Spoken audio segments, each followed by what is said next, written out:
Hello આપણા time આએગામાં તમારું સ્વાગત છે. આપણે અત્યારે ડિપ્લોમા એન્જિનિયરિંગની અંદર બેઝિક મેથ્સનું ભણી રહ્યા છીએ. મેટ્રાઇસિસ ડિટર્મિનન્ટની વાત કરી રહ્યા છીએ. એમાં આપણે લાસ્ટ લેક્ચરમાં બે મેટ્રાઇસિસ એટલે કે બે નિશ્ચાયકનો સરવાળો એટલે કે એડિશન અને બે મેટ્રાઇસની બાદબાકી એટલે કે સબસ્ટ્રેક્શન જે છે એ જોયું અને બે મેટ્રાઇસનું મલ્ટિપ્લિકેશન જોયું. મલ્ટિપ્લિકેશન ક્યારે પોસિબલ છે અને પોસિબલ હોય તો રિઝલ્ટન્ટ મેટ્રિક્સ શું આવે એ બધી વસ્તુ આપણે એમાં જોઈ લીધી. ઓકે, હવે આપણે એના રિલેટેડ આજે એક્ઝામ્પલ જોઈશું, રાઈટ? તો પહેલો એક્ઝામ્પલ જોઈએ કે ધારો કે a બરાબર આ છે, કોઈ મેટ્રિક્સ આપેલો છે આપણને a બરાબર છે ભાઈ 1 - 2 4 0 3 5 -1 2 6 આ આપણને a આપેલો છે અને બીજું b આપેલું છે સરસ મજાનું પ્રાણી 1 1 2 -1 0 7 અને 2 3 4 -4 આ આપણને અહીંયા આગળ આપેલું છે અને શોધવાનું કીધું છે ભાઈ 2a + 3b શોધો. 2a + 3b આપણે શોધવાનું છે. ઓકે, ખબર પડી ગઈ બધાને? પપલું એક્ઝામ્પલ બરાબર છે અને જીટીયુ માં પૂછાયેલું એક્ઝામ્પલ છે, એકદમ સિમ્પલ છે. જો આપણે 2a + 3b અહીંયા આગળ શોધવું છે તો એ જો અહીંયા આગળ a સાથે શું ગુણાયેલું છે ભાઈ? તો a સાથે ગુણાયેલું છે 2. સરસ મજાનું 2. તો એના લગન થયા છે 2 જોડે અને જો એના લગન થયા હોય 2 જોડે તો એના તમામે તમામ જે એલિમેન્ટ્સ છે એટલે કે એના તમામે તમામ જે ઘટકો છે એ તમામે તમામ ઘટકોને 2 વડે તમારે ગુણવા પડે. તો એનો મતલબ કે મારું 2a શું થશે? તો 2a બરાબર થશે મારું તમામે તમામ ઘટકોને 2 વડે ગુણી નાખો તો 2 કા 2 -4 8 0 6 10 -2 4 અને શું આવશે ભાઈ 12. રાઈટ, આ મારો 2a થઈ ગયો. અને 3b શું આવશે મારો ભાઈ? 3b બરાબર મૂકી દઈએ તો દરેક ઘટકોને, કેમ કે જે b નામનું પ્રાણી છે b નામના પ્રાણીના લગન થયા છે 3 જોડે તો આપણે બધાના ઘટકોને 3 વડે ગુણી નાખશું. તો ભાઈ 3 3 6 -3 0 21 6 9 -12. રાઈટ, તો આ 2a + 3b થઈ ગયું. સોરી, આપણે 2a શોધી કાઢ્યું અને 3b પણ શોધી કાઢ્યું. હવે શું કરવાનું છે? તો ભાઈ 2a અને 3b નો સરવાળો કરવાનો છે. જો તો 2a + 3b મારે શોધવું હોય તો 2a + 3b બરાબર શું થાય ભાઈ? તો આ પહેલો ઘટક બંનેનો સરવાળો 2 + 3 5 -4 + 3 -1 8 + 6 14 કડક 0 + -3 -3 6 + 0 6 10 + 21 ઓ માય ગોડ 31 -2 + 6 4 4 + 9 13 12 + -12 0. તો આ તમારું 2a + 3b જે છે અહીંયા આગળ કમ્પ્લીટ થયું. તમારો એક્ઝામ્પલ પતી ગયો. કેટલો સિમ્પલ હતો? આઈ થિંક સો કે આ તમને આવડે જ. બહુ રોકેટ સાયન્સ કઈ છે જ નહીં આની અંદર. એકદમ પોપ્યુલર એક્ઝામ્પલ છે એટલે તમે લોકો આમાં કોઈ ટેન્શન લેવાની જરૂર છે જ નહીં ભાઈ. એકદમ સિમ્પલ આપણું પોપ્યુલર એક્ઝામ્પલ. સરવાળા બાકી તો સાવ સિમ્પલ છે, છતાં પણ આપણે જે એક્ઝામ્પલ આના વિશે લઈ લઈએ. ચલો તો બીજો એક્ઝામ્પલ લઈએ. તો બીજો એક્ઝામ્પલ કયો લઈશું?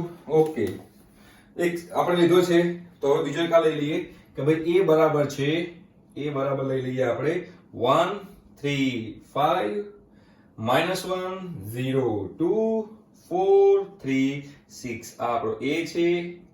ભાઈ b શું લેવો છે? b છે ભાઈ 3 4 5 5 4 3 3 5 4 અને c બરાબર લઈ લો આપણે અહીંયા આગળ 1 2 1. આહા, 3 પ્રાણી આવી ગયા, બોલો જોરદાર કહેવાય ને. જિંદગીમાં આપણે તકલીફ બહુ આવે. 3 2 2 4 5 6 આપણો c થઈ ગયો. શોધવાનું શું લીધું છે? શોધવાનું કીધું છે ભાઈ 3a + 2b - c. આ આપણને શોધવાનું કીધું છે. સિમ્પલ જ છે. તો પહેલા 3a શોધી કાઢો. ચલો તો પહેલા આપણે 3a શોધી કાઢીએ. તો મતલબ એના લગન જે છે એ આપણે 3 જોડે કર્યા છે તો એના તમામે તમામના ઘટકોને 3 વડે ગુણી કાઢો. તો અહીંયા 3 થઈ જાય, અહીંયા 9 થઈ જાય, અહીંયા 15 થઈ જાય, અહીંયા -3 થાય, અહીંયા 0 થાય, અહીંયા 6 થાય, અહીંયા 12 થાય, અહીંયા 9 થાય, અહીંયા 18 થાય. પછી આપણે શોધવાનું શું છે? 2b. તો 2b શોધી કાઢો. ચલો મતલબ કે b ના લગન કોની જોડે થયા છે? તો b ના લગન થયા છે 2 જોડે. તો બધાને 2 વડે ગુણી નાખો. 6 8 10 10 8 6 6 10 8 બસ. રાઈટ, અને c તો એનું એ જ છે પણ -c છે. માઇનસ સી છે એટલે આપણે બાદબાકી કરશું, બરોબર છે, એની બાદબાકી કરશું. તો સી બરાબર શું છે ભાઈ? 1 2 1 3 2 2 4 5 6. હવે આપણે શોધવાનું શું છે? તો આપણે શોધવાનું છે ભાઈ 3a plus 2b minus c બરાબર. તો જો 3 વત્તા 6 9, 9 માઇનસ 1 8, એટલે 3a plus 2b minus c. 9 વત્તા 8 17, 17 માઇનસ 2 15, કડક. 15 વત્તા 10 25, 25 માઇનસ 1 24. ઓહો હો હો, કેટલું અઘરું છે. માઇનસ 3 વત્તા 10 7, 7 માઇનસ 3 4, અહીંયા 4 આવશે. 0 વત્તા 8 8, 8 માઇનસ 2 6. વાવ. 6 વત્તા 6 12, 12 માઇનસ 2 10. ઓ માય ગોડ, જબરજસ્ત. 12 વત્તા 6 18, 18 માઇનસ 4 14. 9 વત્તા 10 19, 19 માઇનસ 5 14. Oh my God.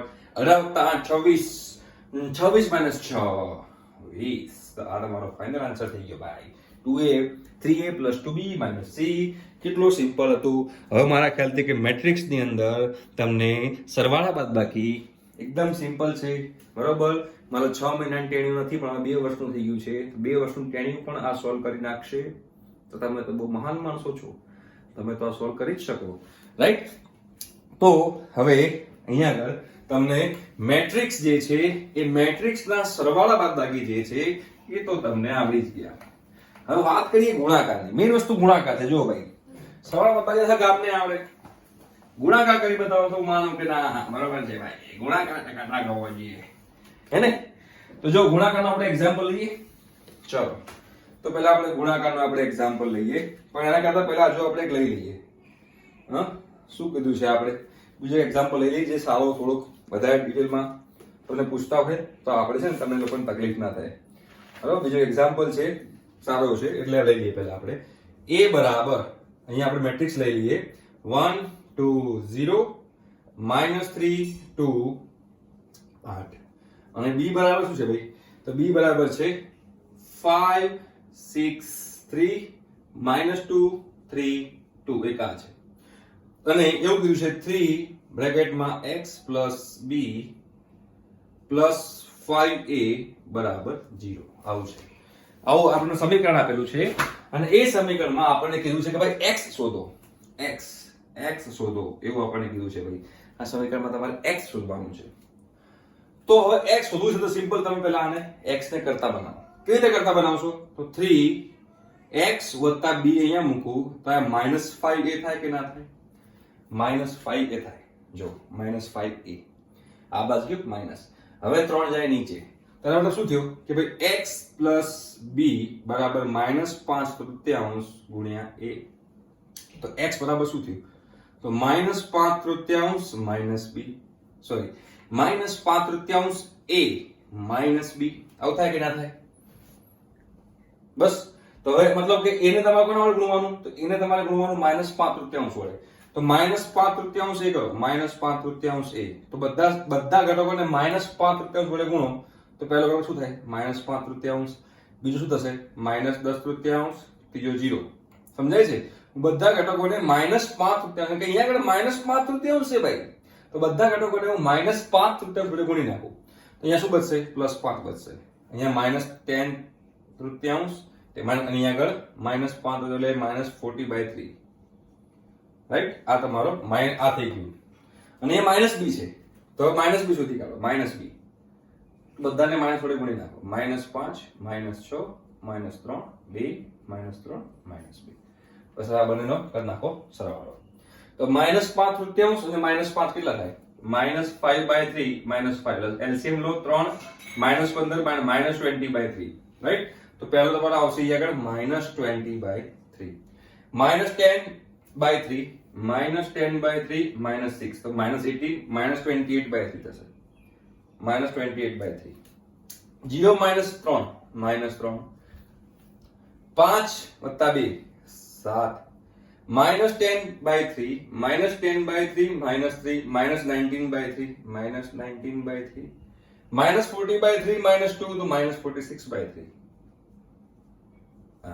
આ તમારો જવાબ થઈ ગયો. જો આ શું આવ્યું? આ તમારું x આવી ગયું ને, x જ આવ્યું. This is your x.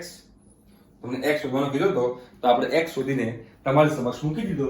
તો હવે તમને આવડવો જોઈએ. જોઈ લઈએ આપણે એકવાર.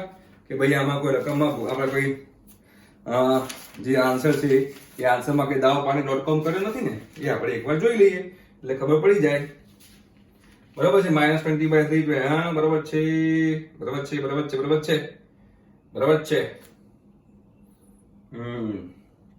બરાબર છે, આન્સર આપણો પરફેક્ટ છે.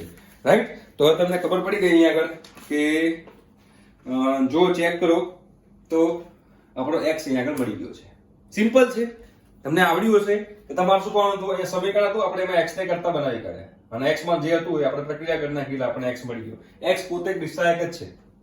x જે છે એ પોતે એક નિશ્ચાયક જ છે, એટલે આપણે ઇન શોર્ટ શોધવાનું શું હતું, આપણે શોધવાનું હતું નિશ્ચાયક, એટલે આપણે આગળ નિશ્ચાયક શોધી કાઢ્યો. ઠીક છે. બીજો આપણે એક્ઝામ્પલ લઈએ હવે. ચલો ફટાફટ બીજો આપણે એક્ઝામ્પલ લઈએ હવે. હવે આપણે બે મેટ્રિક્સના ગુણાકારની વાત કરીએ. રાઈટ.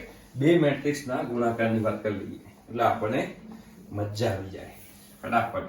તો ભાઈ બે મેટ્રિક્સના ગુણાકારની વાત કરવી હોય, ધારો કે એક્ઝામ્પલ છે, પહેલા સિમ્પલ એક્ઝામ્પલ લઈએ કે a ઇઝ ઇક્વલ ટુ આપણને અહીંયા આપ્યું છે બાય 2 0 0 1 3 0 અને 4 1 2 આ આપણને આપેલું છે અને કીધું છે ભાઈ a સ્ક્વેર શોધો.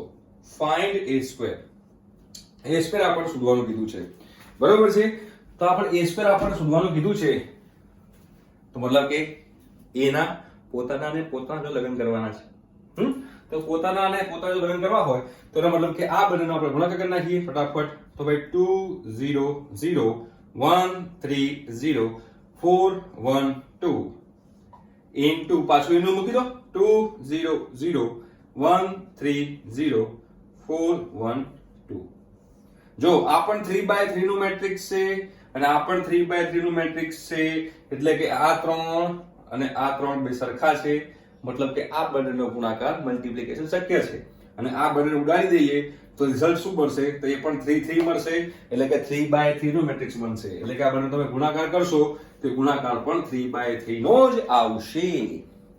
બરોબર છે. તો જો આમાં સિમ્પલ તમારે શું કરવાનું, આમ મૂકી મોટું આમ મોટું કરી નાખો. બરાબર છે. જો હવે તમારે શું કરવાનું ખબર છે, આ પકડી રાખવાનું, આ પહેલી રો પહેલી કોલમ આવી રીતે આ બે એરો પકડી રાખો. જો તમે અહીંયા પહેલી રો, આ પહેલી રો છે, પહેલી હરોળ છે અને પહેલી કોલમ છે, તો એ બંનેનો અહીંયા મૂકો. જો અહીંયા આગળ આ પહેલી રો 2 2 4 એ મૂકવાનું. પછી 0 ગુણ્યા 1 તો 0 થાય વત્તા 0 અને 0 ગુણ્યા 4 એ પણ 0 થાય. આ પહેલો ઘટક બનશે, આ પહેલો ઘટક બનશે. સમજાય છે? પહેલી રો અને પહેલી કોલમ. હવે જો પહેલી રો અને બીજી કોલમ લો તો એ પહેલી રો અને બીજી કોલમ અહીંયા આવે કે ના આવે? પહેલી રો અને બીજી કોલમ, તો આની અંદર પહેલી રો આ છે, બીજી કોલમ આ છે. તો જો પહેલી રો અને બીજી કોલમ, આ બીજી કોલમ છે, આ બીજી કોલમ છે અને પહેલી રો છે, બધાને સમજાતું હશે. તો 2 ગુણ્યા 0 0 0 ગુણ્યા 3 0 0 ગુણ્યા 1 0. સમજાયું? આ પહેલી રો અને બીજી કોલમ થી મને શું મળશે, તો મને બીજી પહેલી રો અને બીજી કોલમ સભ્ય મળશે રિઝલ્ટન્ટનો. હવે જો પહેલી રો લઉં અને ત્રીજી કોલમ લઉં, ત્રીજી કોલમ લીધી, જો પહેલી રો ત્રીજી કોલમ હું કહું એક આમ તો જો 2 ગુણ્યા 0 0 0 ગુણ્યા 0 વત્તા 0 0 ગુણ્યા 2 વત્તા 0, આનો ગુણાકાર વત્તા આ બેનો ગુણાકાર વત્તા આમ જવાનું ને આમ જવાનું. રાઈટ. આઈ થિંક જો ક્લિયર થયું હશે કે હું તમને શું કહેવા માંગુ છું. બે મેટ્રિક્સ નો ગુણાકાર કરી રહ્યો છું અહીંયા આગળ, સરસ મજાનો બે મેટ્રિક્સ નો ગુણાકાર કરી રહ્યો છું. હવે બીજી રો લઉં છું. હવે પહેલી રો નું પતી ગયું. પહેલી રો જોડે તમે પહેલી રો ના પહેલી કોલમ લગ્ન કરાયા, પહેલી રો ના તમે બીજી કોલમ લગ્ન કરાયા અને પહેલી રો ના તમે ત્રીજી કોલમ જોડે લગ્ન કરાયા. હવે આવી રીતે બીજી રો પકડો, તો બીજી રો લઈએ. હવે બીજી રો અને પહેલી કોલમ, તો બીજી રો અને પહેલી કોલમ એટલે આપણે આ સભ્ય મળશે. તો જો 2 એકા 2 3 એકા 3 0 ગુણ્યા 4 0. રાઈટ. હવે બીજી રો લો, બીજી રો અને બીજી કોલમ પકડો. તો જો 1 ગુણ્યા 0 0 3 ગુણ્યા 3 વત્તા 9 0 ગુણ્યા 1 વત્તા 0. બીજી કોલમ લઈ ગઈ. હવે ત્રીજી કોલમ પકડો, તો આને ભૂસી નાખી અને ત્રીજી કોલમ પકડીએ છીએ આપણે. તો જો 1 ગુણ્યા 0 0 3 ગુણ્યા 0 0 0 0 ગુણ્યા 2 0. રાઈટ. હવે બીજી રો જે છે એ બીજી રો ના આપણે આની પહેલી કોલમ ને લગ્ન કરાયા, બીજી કોલમ ને લગ્ન કરાયા અને ત્રીજી કોલમ ને લગ્ન કરાયા. હવે વાત કરીએ આપણે ત્રીજી રો ની, છેલ્લી રો, ત્રીજી રો આ. તો હવે ત્રીજી રો ના આના પહેલી કોલમ જોડે લગ્ન, તો 4 દુ 8, 1 એકા 1, 4 દુ 8, રાઈટ. હવે આ કોલમ ભૂસી કાઢીએ આપણે, ચલો આ કોલમ ભૂસી કાઢીએ. હવે આ કોલમ લઈએ તો 4 ગુણ્યા 0 0, 1 ગુણ્યા 3 3, 2 ગુણ્યા 1 2. સમજાય છે? હા. ચલો બીજી કોલમ ભૂસી કાઢો. હવે લો ત્રીજી કોલમ, ત્રીજી રો છે 4 ગુણ્યા 0 0, 1 ગુણ્યા 0 0, 2 ગુણ્યા 2 4. બસ આ સિમ્પલ તમારે કરવાનું શું છે, બધા સરવાળો, દાખલો પતી ગયો. કરો 4 + 0 + 0 તો 4, 0 + 0 + 0 0, 0 + 0 તો 0, 2 + 3 5 + 0 5, 0 + 9 + 0 9, 0 + 0 + 0 0, 8 ને 8 16 ને 17 મૂકી દે અહીંયા આગળ, 5 + 0 5 અને અહીંયા આગળ 4. આ તમારો a² આવી ગયો. સિમ્પલ, a² તમારો આવી ગયો, રાઈટ. તો આજના લેક્ચરમાં આપણે આટલું રાખીએ છીએ. નેક્સ્ટ લેક્ચરમાં આપણે જો આના વધારે એક્ઝામ્પલ જોઈશું, તમને વધારે પ્રેક્ટિસ થશે, પણ બહુ સિમ્પલ છે, ગભરાવાની જરૂર નથી, ભાઈ બેઠા છે. તો મળીએ છીએ હવે નેક્સ્ટ લેક્ચરમાં. ત્યાં સુધી બાય બાય.